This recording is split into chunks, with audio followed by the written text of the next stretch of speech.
বিগত ৮ ও ৯ জানুয়ারি বিলথই rail crossing সংলগ্ন এলাকা সহ পানিসাগর সূর্যসেন পাড়া ভূমিহীন কলোনিতে খড়ের ঘরে নাশকতার অগ্নিকাণ্ডের ঘটনার রেশ কাটতে না কাটতেই ১২ই জানুয়ারি রাত্রিতে পুনরায় নাশকতার আগুনে পুড়ে ছাই আরেকটি খড়ের ঘর।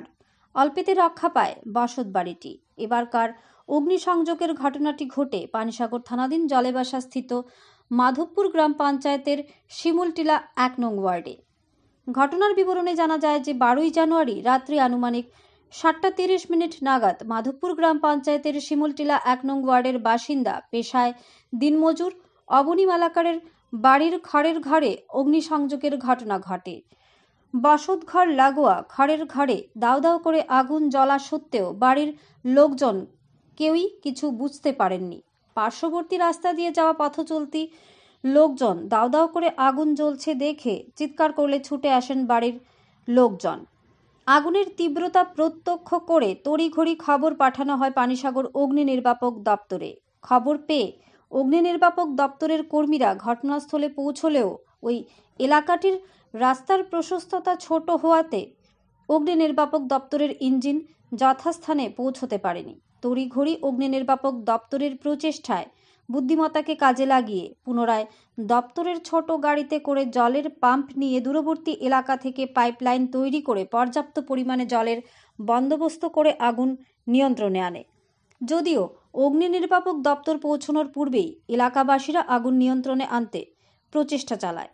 পরবর্তীতে অগ্নি নির্বাপক দপ্তর এবং এলাকাবাসীদের যৌথ প্রয়াসে প্রায় আধ ঘন্টা প্রচেষ্টার পর আগুন নিয়ন্ত্রণে আনতে সক্ষম হয়।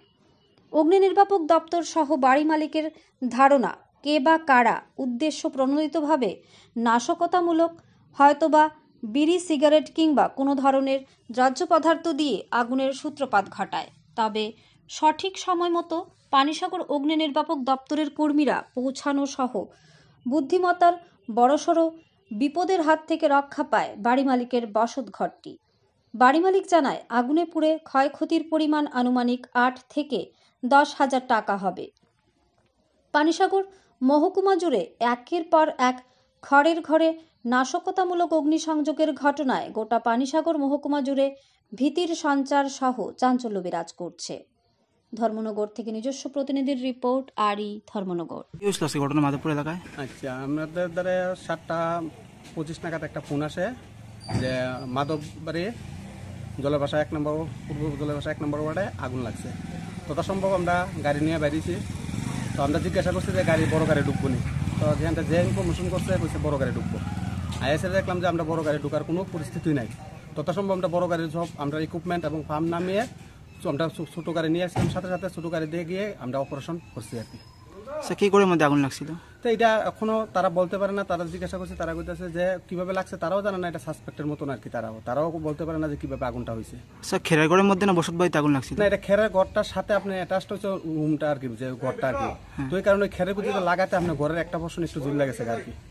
স্যার ক্ষয়ক্ষতি পরিমাণ কেমন হতে পারে? না বেশি না, তারা যেটা আমাদের যেটা কইছে যে খেরটা যতটুকু ফুটছে ধরেন ৬ থেকে ৭,০০০ টাকা, আর ঘরের ধরেন ৮-১০,০০০ টাকা মোটামুটি লস হয়েছে, বাকি টাইম অক্ষত রয়ে গেছে আর কি। স্যার প্রাথমিক ধারণা কি থেকে আগুন লাগতে পারে? তারাও বলতে পারে না, আমাদেরও একটা ধারণা ধরেন না, কেউ বা কোনো কিছু ভাবে ধরেন না হইতে পারে বিড়ি সিগারেট বা কোনো কিছু খাইছে, এমন তো একটা সোর্স পাওয়ার থেকে আগুনটা হয়েছে, এমনি কেউ না আর কি, এরকম একটা অনুমানিক আর কি সবাই। স্যার আপনার পরিচয়? আমার নাম ফায়ারম্যান কমল কাদিজ, আপনার পানিসাগর ফায়ার স্টেশন। ধন্যবাদ।